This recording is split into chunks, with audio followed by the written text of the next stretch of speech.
मेरे रंग में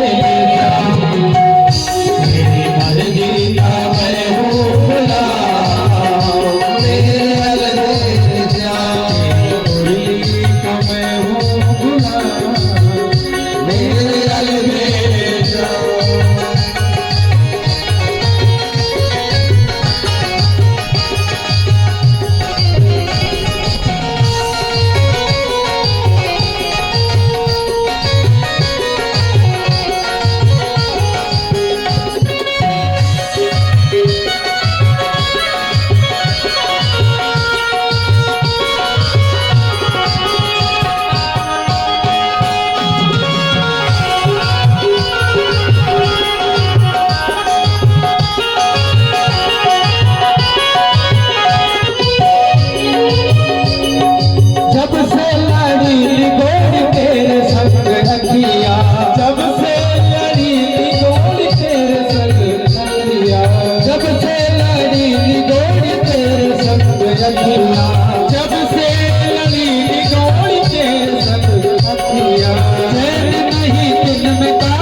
लोटा पानी का भी ले आओ।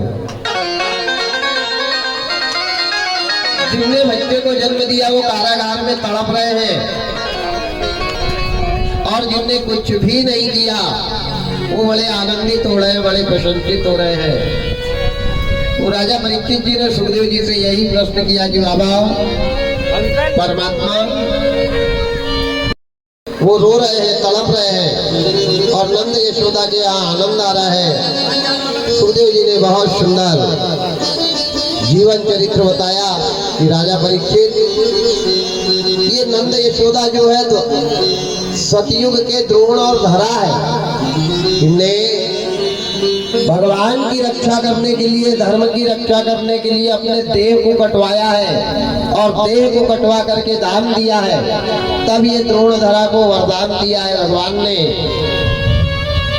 कि माँ तुम जाओ द्वापर में यशोदा बनना। द्रोण राजा को कहा है कि तुम नंद बनना, मैं जन्म लूंगा देवकी के यहाँ वसुदेव के घर, और नाम तुम्हारा रोशन करूंगा। ये पूर्वी जन्म के द्रोण और धरा है, जिनको द्वापर में नंद और यशोदा कहा गया है। बड़ी सुंदर अनन्य लीला, ये 3 घंटे की कथा है, मैंने आपको 3 मिनट में बताई। क्षमा चाहूंगा, गुल रहे तो गुलशन खिलेंगे, और आपके आशीर्वाद से जिंदे रहे तो फिर मिलेंगे, और जरूर सारी कथा विधिवत बताऊंगा। अंतिम कथा में प्रवेश करते हैं। कृष्ण भगवान के जीवन का चरित्र, बहुत सी लीलाएं हुई। पूतना को मारा, आघासुर को मारा, बकासुर को मारा, भौमासुर को मारा, सकट भंजन को मारा, इंद्र का मान मर्दन किया, गोवर्धन का पूजन किया। यहाँ पर अमला अर्जुन नाम के 2 राक्षस थे, भगवान ने उनको उखल से बंध के तारा, जो आरती में कहते हैं नाथ तुम अमला अर्जुन तारा, बहाई रस गोरस की धारा, सुदर्शन चक्र धरैया की, मधुर हरिबिन भजैया की। ये कुबेर के 2 बेटे थे, नल कुबेर। इनको नारद जी का श्राप था। श्राप के कारण ये अमला अर्जुन बने थे। कालिया नाग को यमुना जी ने मारा है, यमुना जी का विषपान करवाया है, वेणु गीत गाया है, धेनु चराई है, माखन चोर की लीलाएं करी है और अनन्य लीलाएं करते हुए परमात्मा सारे ब्रजधाम को, ब्रज की गोपिकाओं को, ब्रज के यदुवंतियों को, ब्रज की गौओं को आनंद दे रहे हैं। परीक्षित जी ने पूछा, गुरुदेव भगवान की मृत्यु का कारण क्या है? भगवान की मौत क्यों हुई? ये तो परमात्मा है। बड़ा सुंदर सुखदेव जी कहते हैं कि दुनिया में चाहे जो भी है, ये जो भी आया है उसको जाना पड़ेगा। जो माँ के गर्भ से जन्म लेके आता है उसको जाना पड़ता है, और जो देह से विपरीत आता है वो देह सहित जाता है। कल मैंने बताया था राधा और बलराम की मौत नहीं हुई, कृष्ण भगवान की मौत हुई है। बलराम और राधा अपने शरीर सहित गए हैं, लेकिन कृष्ण भगवान को मरना पड़ा, कृष्ण भगवान की मृत्यु आई है। कृष्ण भगवान के पैर में पद्म था, और भगवान के पैर में पद्म कहाँ से आया, कब आया, कैसे आया? बड़ा सुंदर सुखदेव जी राजा परीक्षित को बता रहे हैं। एक बार भगवान गोविंद की परीक्षा लेने का दुर्वासा ऋषि के मन में भाव आए कि आज चल के कन्हैया की परीक्षा लेना है मेरे को। कन्हैया को बुलवाया। दुर्वासा ऋषि ने कहा, कन्हैया आज आओ मेरे आश्रम पे। तो दुर्वासा ऋषि ने अपने आश्रम पे गोविंद को बुलवाया, कन्हैया को बुलवाया। जो भी नारियल लेकर के आए उधर से ही जाएं, उधर से अंदर जाएं और नारियल भर डालें यज्ञशाला में। बाकी कुछ नहीं डालना है, अगरबत्ती वगैरह, सिर्फ नारियल भर डालें, यज्ञ की परिक्रमा लगाएं। जलते हुए हवन में अंदर हाथ नहीं डालें, नहीं चमड़ी का हवन हो जाएगा। एक दो भैया ये मटके पे दिया रखे हैं, ये दिया में विभूति अंदर की निकाल के दो चार तरफ रख दो, ताकि कोई यज्ञशाला में हाथ ना डाले। और टेंट वाले भैया ये बीच में पर्दा तुम्हारा छूट गया है। गोपाल कृष्ण भगवान की।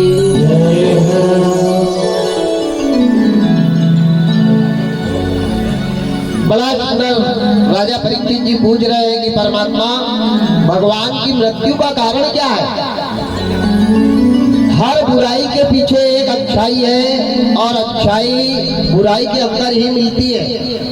एक बार दुर्वासा ऋषि ने कृष्ण भगवान को बुलवाया और बुला करके कहा, गोविंद मेरे को तुम्हारे घर चलना है, द्वारकापुरी चलना है। भगवान बढ़िया रथ लेकर के आए और लाकर के रथ खड़ा कर दिया। दुर्वासा ऋषि को प्रणाम किया, प्रणाम करके कहा, गुरुदेव ये रथ खड़ा हुआ है, आप चले बैठे। तो दुर्वासा ऋषि जैसे रथ के ऊपर बैठे वैसे रथ के चके एक एक हाथ जमीन के अंदर धस गए। दुर्वासा ऋषि का इतना वजन हुआ कि रथ के चके एक एक हाथ जमीन के अंदर धस गए। अब भगवान के रथ को भला कौन रोक सकता है? वो रथ पूरा भी जमीन में चला जाए तो भी कोई रोक नहीं सकता, तो परमात्मा है।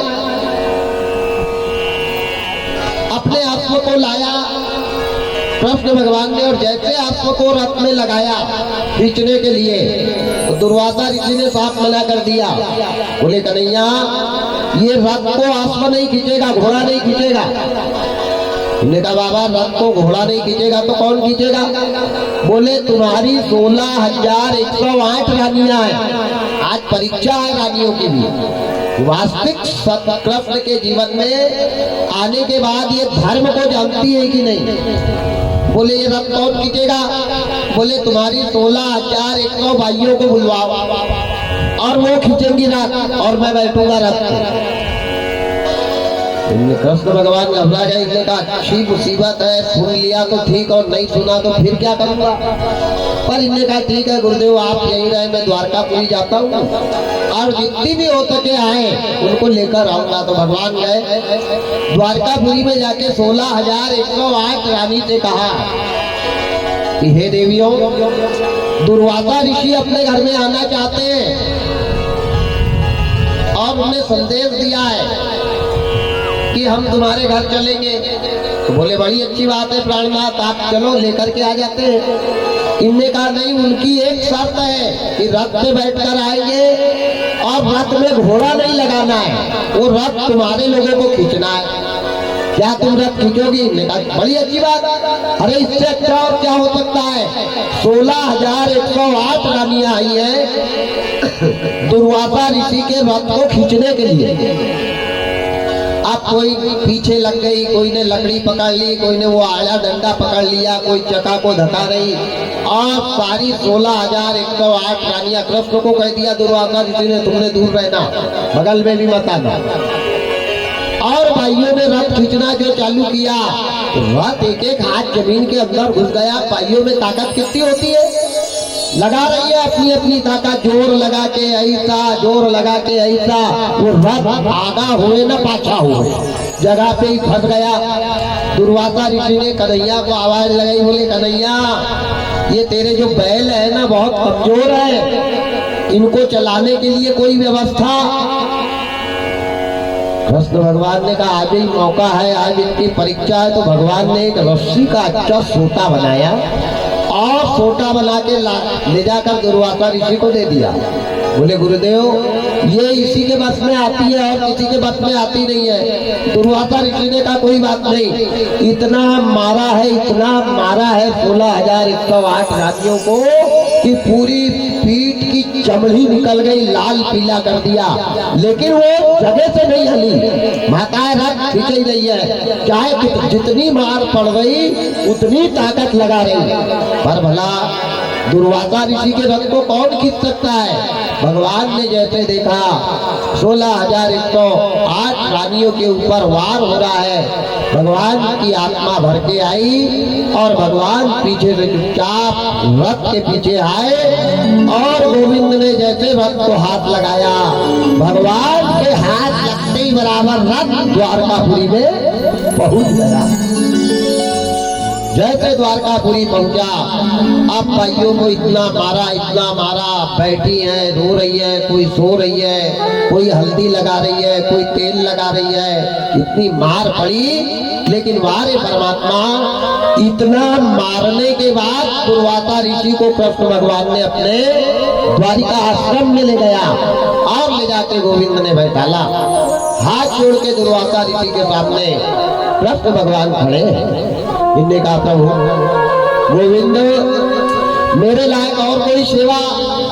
बोले हाँ कन्हैया सेवा तो है, ये 16,108 रानियों की परीक्षा हो रही है, सेवा है। क्या सेवा है?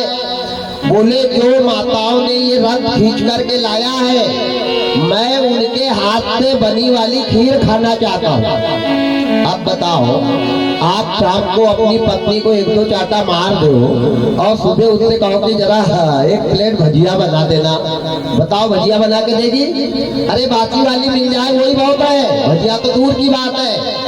लेकिन धन्य है माताएं, इतना प्रताड़ित करने के बाद, इतना मारने के बाद दुर्वासा ऋषि कह रहे खीर खाऊंगा।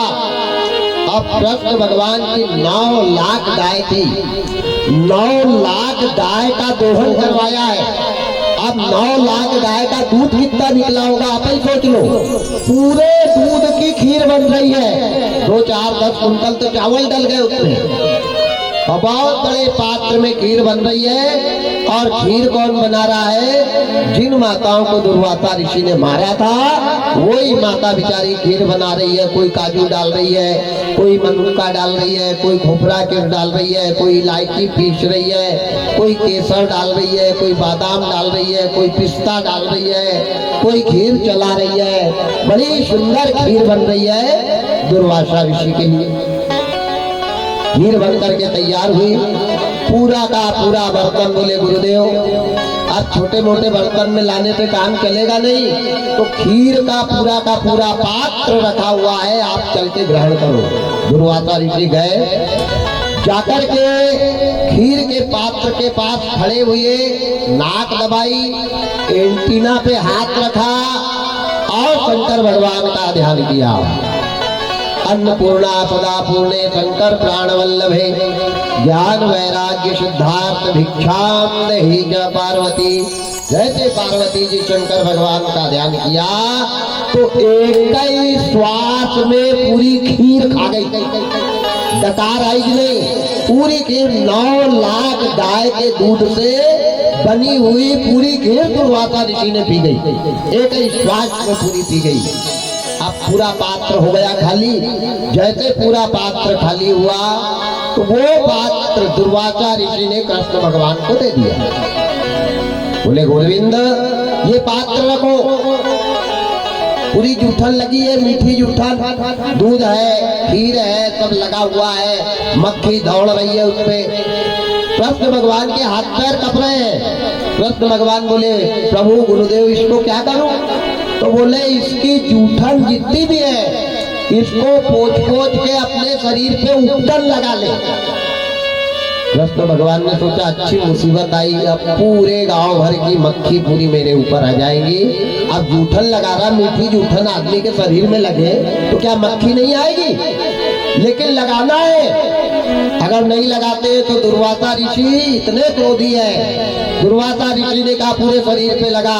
कन्हैया लाल बेचारे विचार करते जा रहे, भैया देख रही हैं सब उनकी पत्नियां, और कृष्ण भगवान वो जूठन को पूरे शरीर में लगा रहे हैं। आजू बाजू ऊपर नीचे आगा पाछा पूरे शरीर में लगा ली। दुर्वासा ऋषि ने 3 बार पूछा कृष्ण से कि कृष्ण कोई जगह खाली तो नहीं रह गई? लेकिन वारे दुर्भाग्य, वारे किस्मत, वारे तकदीर, आए हैं तो जाएंगे। राजा रंग फकीर जो आया है उसको जाना पड़ेगा। भगवान ने पूरे शरीर में कील लगाई लेकिन सीधे पैर के तलवे में खीर लगाना भूल गए। 3 बार दुर्वासा ऋषि ने पूछा कन्हैया कोई जगह खाली तो नहीं बची? इन्हें कहा नहीं प्रभु, पूरे शरीर में लगा ली। दूसरी बार दुर्वासा ऋषि ने पूछा एक बार और देख ले कोई बाकी जगह तो नहीं रह गई? इन्हें कहा नहीं प्रभु, पूरे शरीर में लगाई। पर कृष्ण भगवान को वो भान ही नहीं रहा कि मैंने सीधे पैर के तलवे में खीर नहीं लगाई। दुर्वासा ऋषि ने 3 बार पूछा। 3 बार के बाद चौथी बार जैसे नेत्र खोल के कृष्ण भगवान को देखा है दुर्वासा ऋषि ने, जहां जहां खीर लगी थी सारी की सारी जगह कृष्ण भगवान का पूरा शरीर वज्र का बन गया। दुर्वासा ऋषि ने वरदान दे दिया कि कृष्ण तुम अजर हो जाओ, अमर हो जाओ। आज मेरी परीक्षा में तुम पास लिए हो। तुमने सब प्रकार की प्रताड़ना सही है लेकिन कभी मेरा अपमान नहीं किया। मैंने तुम्हारे शरीर में जहां जहां जूठन लगी पूरे शरीर को वज्र का बना दिया। जैसे दुर्वासा ऋषि ने देखा कृष्ण भगवान के सीधे पैर के तलवे में तो वहां खीर नहीं लगी थी। दुर्वासा ऋषि रोने लग गए और दुर्वासा ऋषि ने कह दिया कन्हैया तेरे को कोई चाहे कितने ही मारे तेरी मौत नहीं होगी, लेकिन धोखे से भी सीधे पैर में कोई वार कर देगा तो तेरी मौत हो जाएगी। और वही सीधे पैर में कृष्ण भगवान के पदम आ गया जिसको पदम कहा है। और पदम 2 के पैर में था, एक कृष्ण के और एक आला उंगल जो थे इसमें लाखन के पैर में था। शायद लाखन के ही पैर में था, आला का उतना ज्ञान नहीं है मेरे को, लेकिन लाखन के पैर में था। जब युद्ध करने गया था लाखन तो एक बहुत बड़ा गड्ढा करवाया था और गड्ढे में भाला हुए खड़े करे थे। लोगों को मालूम था, दुश्मन को मालूम था कि ये जब तक गड्ढे में नहीं गिरेगा और इसके पैर में वो बाण नहीं घुसेगा तब तक ये मरने वाला नहीं है। तो बहुत बड़ी होदी गुदवाई थी और होदी में भाला हुए खड़े करे थे और जैसे लाखन गिरा था वैसे उसके पैर में वो भाला घुस गया था और वहां लाखन की मौत हुई थी। ध्यान देना। तो 2 के पैर में पदम था, लाखन के पैर में पदम कहाँ से आया? ये आला की कथाएं हैं। आला में शायद यहाँ बहुत आला पढ़ने वाले लोग हैं और उनको मालूम भी होगा कि लाखन के पैर में पदम कब कैसे आया। ब्रह्मानंद वगैरह बड़ी कथाएं आती है आला में। ओ कृष्ण भगवान के पैर में ये पदम आया आज दुर्वासा ऋषि ने कृष्ण भगवान को आशीर्वाद दिया। कृष्ण भगवान यहाँ से विदा लेकर के दुर्वासा ऋषि अपने आश्रम में गए और कृष्ण भगवान सारी रात बिहारी द्वारिकाधीश में रह करके सबको आनंदित कर रहे हैं। इस बीच में सुदामा चरित्र भी होता है। मैंने अगले गांव में जब कार्यक्रम हुआ मेरा सिमाढाना में, सुदामा चरित्र भी बताया था, विधिवत बताया था। यहाँ उन कथाओं का वर्णन कर रहा हूँ मैं जो वहाँ नहीं बताई गई है। कृष्ण भगवान के पैर में ये पदम ऐसे आया। अब अंतिम कथा की तरफ अपन चल रहे हैं। भगवान की मृत्यु का कारण क्या है? अपने वाले ही अपने वाले के दुश्मन होते हैं, ध्यान देना। जो बीत गए हैं वो जमाने नहीं आते, जो बीत गए हैं वो जमाने नहीं आते। आते हैं नए लोग, पुराने नहीं आते। और लकड़ी के मकानों में चिरागों को मत रखना, अब आग पड़ोसी भी बुझाने नहीं आते। अब आग पड़ोसी भी बुझाने नहीं आते। हमारे घर के चिराग से ही हमारे घर का नाश हुआ है, ध्यान देना। गैरों से शिकायत क्या करते जब अपनों ने समझाई नहीं। वारी तकदीर, वारे किस्मत, वारे विधाता। आज कृष्ण भगवान के होने का यदुवंशियों को घमंड हो गया। अंतिम कथा के तरफ चले हैं। माँ साहब जी आगे की तैयारी भी बरकरार रखना, अभी 1 घंटा और है और तैयारी पे थोड़ा ध्यान देना। कृष्ण भगवान के यदुवंशियों में अवतार लेने का यदुवंशियों को बड़ा घमंड हो गया। और ये बात मैं शुरू से कहते आ रहा हूँ कि अपने ज्ञान पर, अपनी दौलत पर, अपनी संतान पे, अपने धन पे, अपने रूप पर, अपने बल पे कभी अहंकार मत करना। ये सारी नाशवान चीजें, ये आज है कल चली जाएगी। जवानी आज है कल ऐसी नहीं रहेगी, याद रखना। जो कल था वो आज नहीं है और जो आज है वो कल नहीं रहने वाला। आज ये टेंट यहाँ डला है, कल इसी समय यहाँ आकर के देखना कितना भयानक लगेगा। ऐसे ही जिंदगी का सत्य है, जो आज सजा है, जो आज दिख रहा है, ये कल रहने वाला नहीं है। ये कड़वा सत्य है। ये दौलत की चादर तनी ना रहेगी, ये दौलत की चादर तनी ना रहेगी। बनी आज है कल बनी ना रहेगी, बनी आज है कल बनी ना रहेगी, बनी आज है कल बनी ना रहेगी। दौलत की चादर बनी ना रहेगी, दौलत की चादर बनी ना रहेगी। बनी आज है कल बनी ना रहेगी, बनी आज है कल बनी ना रहेगी।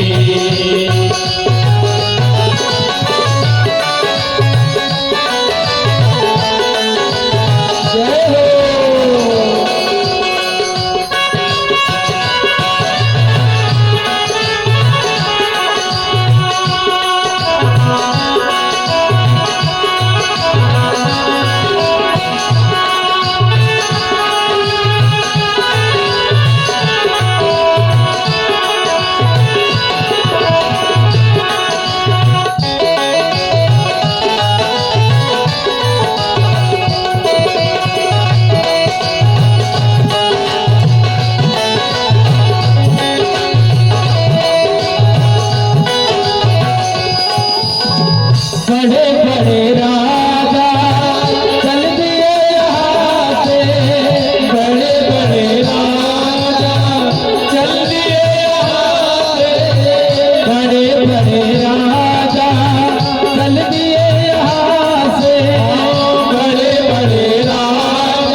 बनी आज है कल बनी आज रहेगी।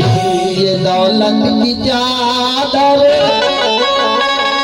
तनी ना रहेगी, बनी आज है कल।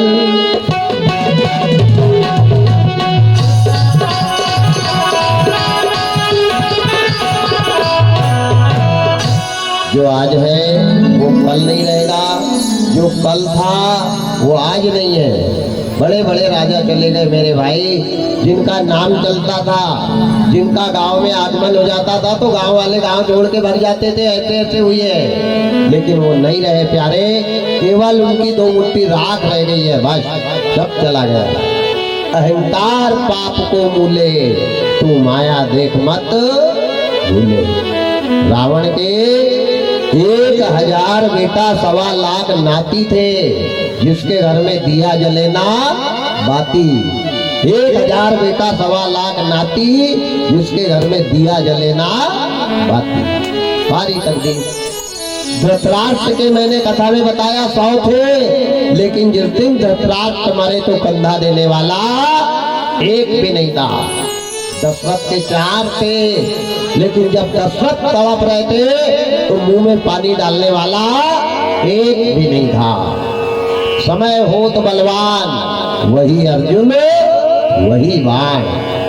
ध्यान देना।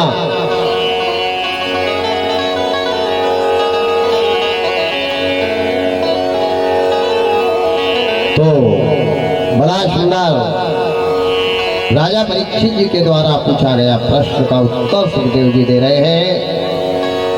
यदुवंशियों को कृष्ण के अवतार अपने कुल में लेने का बड़ा गर्व हो गया, बड़ा अहंकार हो गया, और सारे जवान यदुवंशियों ने एक दिन मीटिंग करी और मीटिंग करके कृष्ण के छोटे बेटे को बुलाया। कृष्ण के छोटे बेटे का नाम था सांब। सांब को बुलाया। वो बड़ा सुंदर दिखता था लड़का, लेकिन चेहरा बिल्कुल लड़की के जैसे दिखता था उसका। कोई भी देखता था तो यही सोचता था, सिर्फ अंग को देख करके समझते थे, नहीं बिल्कुल लड़का था, देखने में पूरा का पूरा हूबहू लड़की के जैसा, बड़ा सुंदर। भगवान का बेटा था, इतना सुंदर था सांब, इतना सुंदर था, लेकिन सुंदरता में ही तो दुर्गुण घुसे हुए रहते। सुंदर देखने के लिए था, शूर्पणखा भी बड़ी सुंदर दिख रही थी।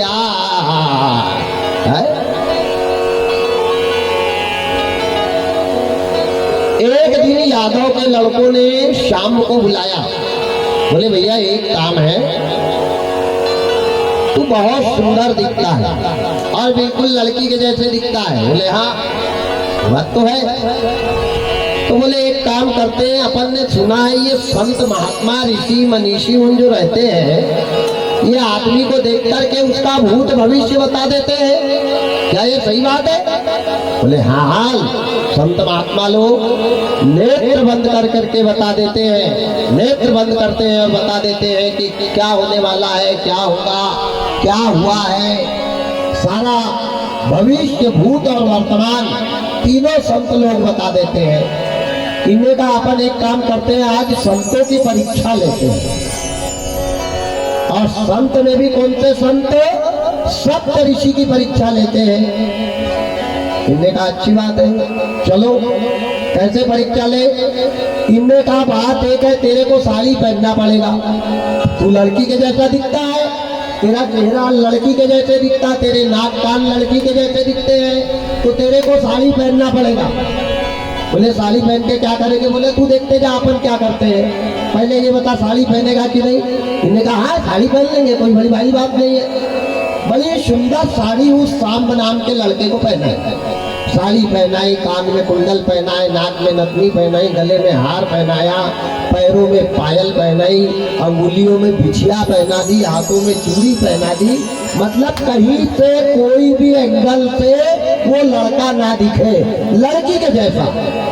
बड़ी सुंदर साड़ी पहनाई, लड़की बना दिया और एक साड़ी के दुपट्टे का घूंघट दे दिया, जैसे नई दुल्हन कैसे घूंघट डालती है ऐसे उसको घूंघट डलवा दिया। और एक कपड़े में फटे वाले कपड़े का गट्ठा बनाया, थोड़ा बड़ा था, और गट्ठा बना के उसकी कमर में बांधा। अब कमर में कपड़े का गट्ठा बांधा तो उसको ऐसा दिखने लगा जैसे कोई गर्भवती माता का शरीर बड़ा हुआ है। अब उसको आंचल पे ढकवा दिया और वो लड़के को संत महात्माओं के पास लेकर चले गए। जब मौत आती है तो चींटी के भी पंख फूट जाते हैं। विनाश काले विपरीत बुद्धि, जाको प्रभु दारुण दुख देई, ताकि मति पहले हर गई। वारे परमात्मा, मति का हरण हो गया, बुद्धि भ्रमित हो गई और सांब नाम के लड़के को लड़की बनाकर, और लड़की भी कैसी, गर्भवती के जैसी लड़की बना दी। अब वो साड़ी पहन के, फटे कपड़े का गट्ठा बांध के, उसको ढाक ढूक के और संत के पास चले गए। जैसे संत जी के पास गए, महात्मा जी से कहा, यदुवंशियों ने, बाबा, ओ बाबा, महात्मा जी, पहले सोनोग्राफी नहीं होती थी, एक्सरा नहीं होता था। पहले संत लोग अपने नेत्रों से बता देते थे, योग की क्रिया करके बता देते थे कि तुम्हारे घर लड़का होगा या लड़की, और जो बता देते थे वो होता था। ये अभी 50, 60, 100 साल से निकल गई है सोनोग्राफी, ओनोग्राफी। पहले ये सब नहीं था। पहले ध्यान मार्ग, यहाँ बैठ करके वहां के आदमी को देखा जाता था कि वो आदमी क्या कर रहा है। ये कैमरा थे, है तो आजकल घर में सीसीटीवी फुटेज लगी है ना, ये पहले संत एक जगह बैठ के देख लेते थे कहाँ क्या हो रहा है। ये संतों की दिव्य दृष्टि थी, ये त्याग था, ये योग था, ये भक्ति का प्रताप था। आज परमात्मा संतों के पास सांब नाम के लड़के को लड़की बना करके ले गए और कहा, बताओ इसके पेट में क्या होगा। जो संतों ने ध्यान लगाया, ध्यान लगा के देख रहे हैं तो क्या देख रहे हैं, राम राम राम राम राम, इसके पेट में तो न लड़का है न लड़की है, फटे वाले कपड़े का गट्ठा भरा हुआ है। लेकिन ये है कोट भाई, और बिल्कुल भाई के जैसे, इतना नाजुक शरीर, चेहरा कन्या के जैसे। जो देखा कि ये है कोट भाई, कौन है। जैसे संतों ने ध्यान लगा के देखा तो क्या देखा, अरे राम राम राम राम, ना ये लड़की है ना भाई है, ये तो लड़का है। इसका मतलब यदुवंशी लोग मेरी परीक्षा लेने आए हैं, मेरा सत्य लेने आए हैं, हमारे सत्य को देखना चाहते हैं। ठीक है, अगर इनकी ऐसी इच्छा है, हमारी परीक्षा ले रहे हैं, तो संत जी ने कमंडल से जल निकाला और जल निकाल करके कहा, अरे दुष्ट यदुवंशियों, तुम हमारी क्या परीक्षा लोगे। जाओ, जिस लड़के को तुम लड़की बनाकर लेकर आए हो, यही लड़के के पेट में लोहे का मुसल जन्म लेगा, जो तुम्हारे विनाश का कारण बनेगा, कारण बनेगा। कमान से निकला बाण और जवान से निकले शब्द कभी वापस नहीं होते। साथ दे दिया। अब सारे यादव लोग वहां से भागे, भागते भागते भागते भागते आए। नंद बाबा को पता चला। नंद बाबा ने बहुत डांटा, बहुत गरम किया, बहुत प्रताड़ित किया। नंद बाबा ने कहा, अरे मूर्खो, तुम्हारे को क्या आवश्यकता थी ऐसी परीक्षा लेने की। क्या संत भी कभी झूठ बोलते हैं? क्या संत भी कभी छल करते हैं? क्या संत भी कभी कपट करते हैं? लेकिन अब क्या होगा, लोहे का मुसल इसके पेट में निकलेगा, जो हमारे कुल, हमारे खानदान, हमारी समाज के विनाश का कारण बनेगा। नंद बाबा ने बहुत युक्ति ढूंढी, लेकिन उनको कोई उपाय नहीं मिला। एक दिन कृष्ण के छोटे बेटे श्याम को बुलाया और बुला के उसके पेट को खड़ा चिरवा दिया। जैसे पेट को चिरवाया है तो पेट के अंदर इतना बड़ा लोहे का मुसल निकला। जैसे लोहे का मुसल निकला, वो मुसल ही काल बना है यदुवंशियों के लिए। ध्यान देना, वो मुसल काल बना है। आज भी उस मूसल का फल हम भोग रहे हैं, उसका परिणाम आज भी हम भोग रहे हैं। वारे परमात्मा, कथा से कितनी अच्छी शिक्षा मिल रही कि कितना ही कुछ हो जाए, लेकिन अहंकार करके अपने से बड़ों को नीचे दिखाने का कभी प्रयास मत करना। ये भी एक पाप है कि हमारे कर्मों से अगर हमारे घर का बुजुर्ग नीचा देख रहा है तो इससे बड़ा कोई पाप नहीं है। दुश्मन को भी कभी नीचे नहीं दिखाना प्यारे। आप बहुत ज्ञानी हो, आप में बहुत अकल है, लेकिन ये नहीं कि ज्यादा अकल हो जाए तो सामने वाले को एकदम ही मूर्ख समझने लग जाओ। कितना ही धन, कितना ही ज्ञान, कितनी संपत्ति, कितनी सुंदरता पा लेना, सुंदरता पा करके किसी कुरूप आदमी को देख करके हंसना मत। राजा जनक के राज्य में जब अष्टावक्र गए थे ना, 8 जगह से आड़े टेढ़े थे, उनको देख करके बड़े बड़े ज्ञानी हमारे जैसे पंडित लोग हंस रहे थे।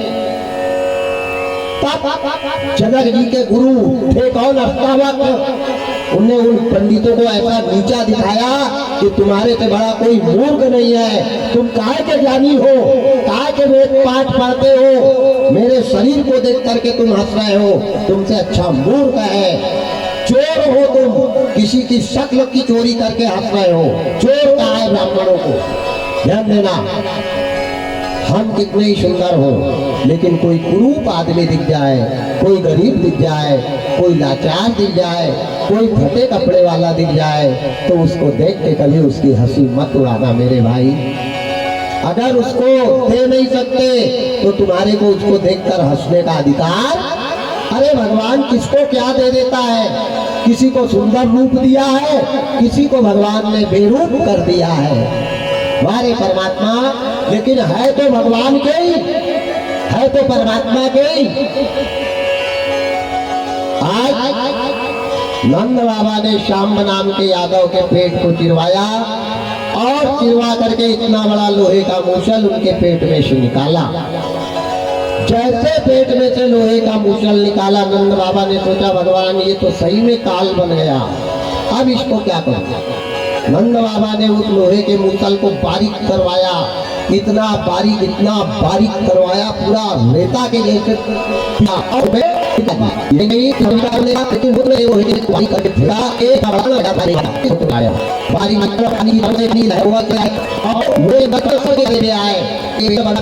जो भी जैसे ढाला है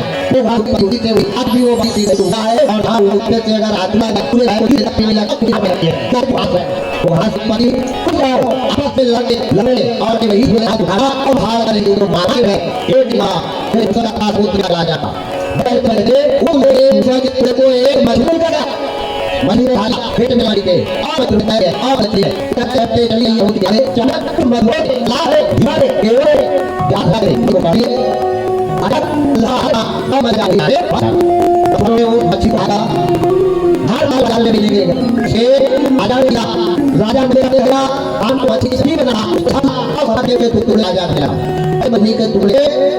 शरीर में लोग राजा ने कहा ये बेड़ा बड़ी बात को मार डाले एक भीड़ बड़ा रात के मुद्दा था। अब वो भीड़ को मेरा वो मुसल गया टुकड़ा उधर देता था, अच्छा बना है वो पत्थर खींचे और पैना बना करके बाण था और लगाकर लगातार करेंगे। ये भी है मैंने पई की राजधान में बसाता जो सारे को जाना कार का हर बना करना पड़ा। राम की करी क्या जीवन में हमें है, राम ने जीवन में कोई किया करी हुए तो ऐसा कर दो तो मैं गया है तो वहां आपका कोई गलती और राम जी ने करी राम जी ने माने से हो गई पूरा है बना। राम जी ने कार बताओ किसी लाभ मिला था कि नहीं, उनका नोटिस कारण बताओ किसने कहा आदमी लिया कौन सा ज्यादा मत मैं बरी से मेरा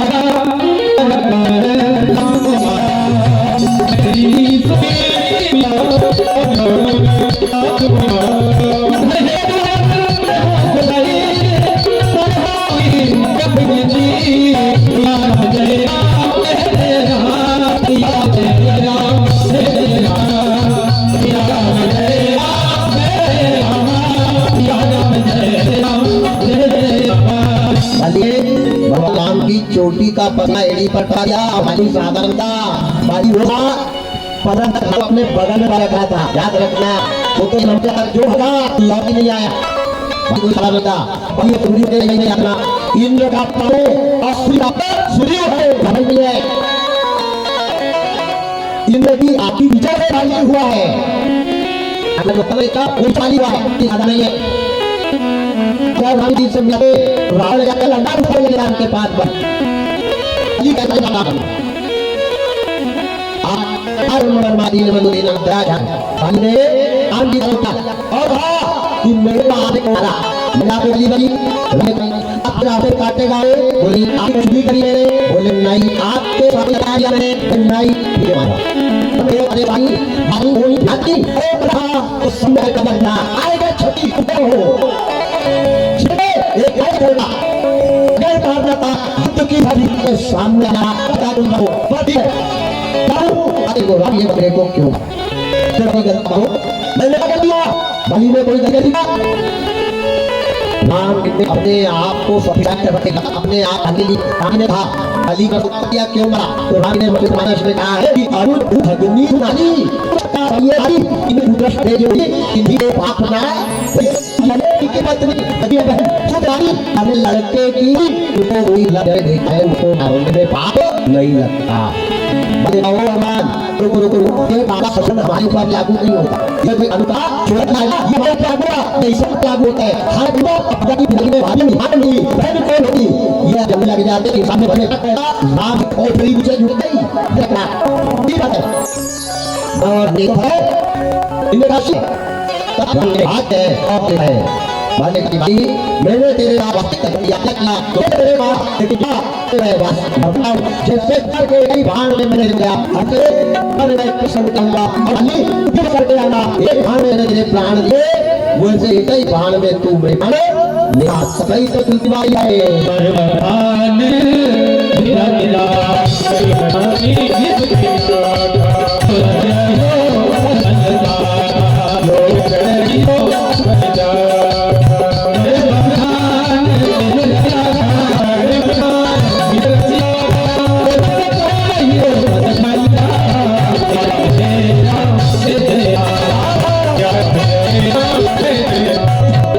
भगवान जैसे नहीं तेरे कर्मों के फल से आपन जाएंगे प्रमाण के बदले ही रसपड़ा या जितना भी कर्म वृक्ष के नीचे सब पैर के बने एक पैर जमीन के नीचे है एक पैर के ऊपर और भगवान के बने पदम का पाप ऐसा लाएगा वही पूरा आयु भी लगे हुए और जो लोहे के मुखा के टुकड़े को बनाता है भील लड़ी की नीचे अस्तिक खराब हो रहा है भील केवल प्रकाश देता और ही लोहे के मुखा के कला को छोड़ा जैसे अड़ाट आरी गजरावी और बाजारा जैसे मैं बन लगा मेरे गोविंद बच्चे के पीछे है और भगवान के प्राप्त रहे हैं मला गया है भाई कल्याण को घेर दिया रोने गई कह के गुंडो हमें कुछ बताओ अरे ऐसा कली आएगा हम जिसके घर में भूखा घास खा कर के कुछ खिलाएंगे वही काफी परिवार लग जाएंगे हमारे को हराएंगे हरी मुसाई हम गंदी गाली करना पड़ेगा मत जाओ नाथ बाबा की आए हुए नाथ गोपिकाएं हो रही है जैसे भगवान ने भगवान को श्राप दिया कि जाओ कलियो तुम बहुत कमाओगे कलियो बहुत कमाओगे लेकिन धन लिए भाई कब चलेगा भाई की लंच मारेगा और ये धन भाई की मृत्यु का था तेरा भगवान श्राप है और भाई अपने कान वो हमने को यमुना के किनारे दर्शन किया राजा सात दिन तक भारत में 7वें दिन राजा प्राण खुल गया और सुखदेव मिला सुखदेव जी आए 25 सदी यहाँ गया तब नाग जिंदा होकर गया और उनकी देवदत्ता राजा बलि के बेटे ने जय लगाया आई कई आए बड़े बड़े अमीर भान आए बहुत सारा याद रखना अरे हमने वाला है आया आ रहा है इंद्र को वरदान है इतनी में तुम्हारी तारीफ करना बार बार परमात्मा ये कहो किताब ब्राह्मण का ये आगे वाले से दूर के आने वाले और एक ये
की आरती पापियों को पाप से तारती भागवत भगवान की है आरती पापियों को पाप से तारती शांति गीत पावन पुण्य पापों को मिटाने वाला हरि दर्श कराने वाला शांति गीत पावन पुनीत पापों को मिटाने वाला हरि दर्श कराने वाला ये सुख करनी भय दुख हरनी ये सुख करनी है दुख हरनी ये सुख करनी भय दुख हरनी श्री मधुसूदन की आरती पापियों को पाप से तारती भागवत भगवान की है आरती पापियों को पाप से है तारती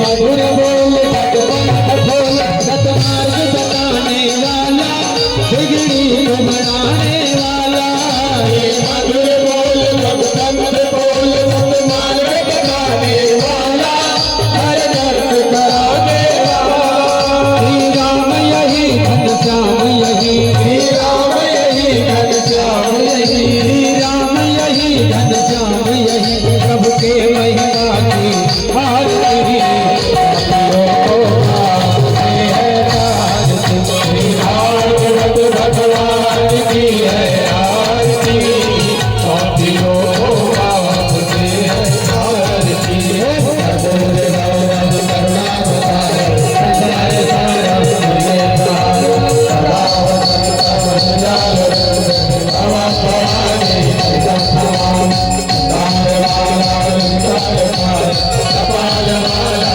सुंदर बनाए दिवा भराए दिवा भराए नमस्ते आयो नमस्ते तदेव माता पिता तदेव बंधु सखा तदेव तदेव विद्या धर्म तदेव तदेव सर्वा हरेन्द्र माता विदेव सुजात माला पतिर जाओ करोमि अगलम अल्लाह नारायण रोटी समर्पणाम पंचभावे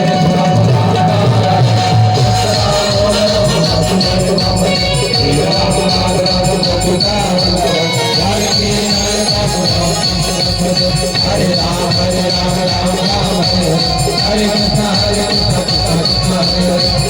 राम राम राम हरे कृष्ण हरे कृष्ण कृष्ण कृष्ण हरे हरे जले